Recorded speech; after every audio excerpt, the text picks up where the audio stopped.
ভাই তোমরা শুধু এবার গেটটা দেখো, খুব সুন্দর গেটটা যা বানি। গুড মর্নিং ফ্রেন্ডস, সকাল সকাল চা খেয়ে আমরা কলকাতা থেকে রওনা দেবো। তার আগে তোমাদেরকে আমার বাইকটা একটু দেখিয়ে দিই। যে বাইকটা অলরেডি আমার এই মুহূর্তে রেডি হয়ে গেছে। সোনাইয়ের এটা বল সামনে আমি রেখেছি, বাঁধা হয়েছে অনেক কষ্টে এবং আমাদের স্পেস ছিল না। ব্যাগটা অলরেডি একটা ব্যাগ ছিল আমার লোড হয়ে গেছে।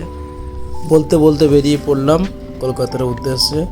পিছনে আমাদের দীঘাকে রেখে স্ট্রেট বেরিয়ে গেলাম।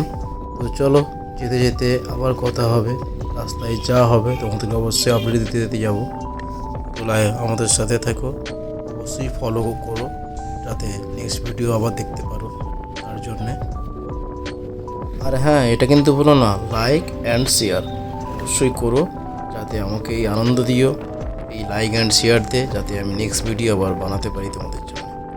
লেটস গো, চলো যেতে যেতে দেখা যাক, কথা বলা যাক।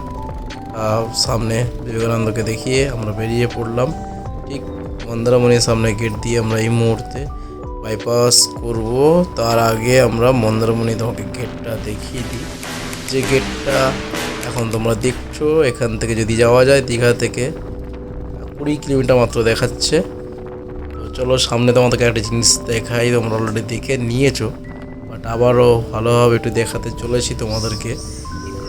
আর এগুলো জিনিসগুলো কত সুন্দর গাছ, এখানে আসলে একটা প্রাকৃতিক একটা হাওয়া পাবে।